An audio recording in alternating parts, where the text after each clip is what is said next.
Alright mga ka-let's go, nandito tayo sa Barangay Rizal, Palumpon, Leyte. Ito yun ang pinaka-highway mga ka-let's go, no? Tikman natin yung pinaka-masarap na ano nila, ice cream nila dito mga ka-let's go. Yan, no? Yan, nasa gilid lang ng highway mga ka-let's go, yung tindahan ng ice cream.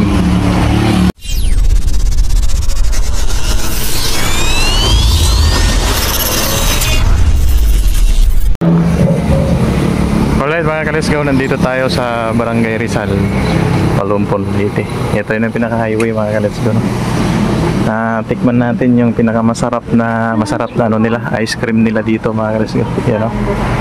Yan, nasa gilid lang ng highway mga ka-let's go, yung tindahan ng ice cream. Pwede kayong dumaan dito mga ka-let's go, pwede yung tikman yung masarap na ano nila, ice cream. Yan, no? Pasok tayo sa loob para makita nyo.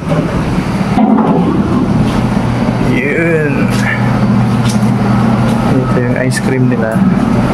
Ito yung menu nila mga ka-let's go. Yan, soft service ice cream. Meron tag 15, 20, 30, 35. Pero pinili namin ito, choco dip. Yan. Ito yung bagong ice creaman sa Barangay Rizal, Palumpon, Leyte. Gilid lang siya ng daan mga ka-let's go, no? Yan, no? Yan, pwede kayong ano dito, mag-parking dito, tapos pwede kayong bumili dito. Gusto nyong tikman. Turn up.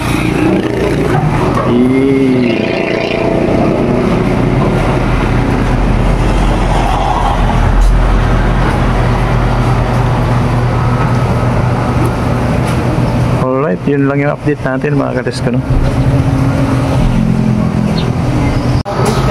So, ito na mga ka-let's go yung binili natin for 20 pesos. Sarap. Kaway-kaway man madam sa akong vlog. Kasi madam ang tag-iya mga ka-let's go.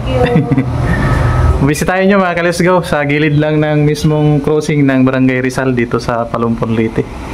Yan. Nasa gilid sila ng highway. Ayan, o.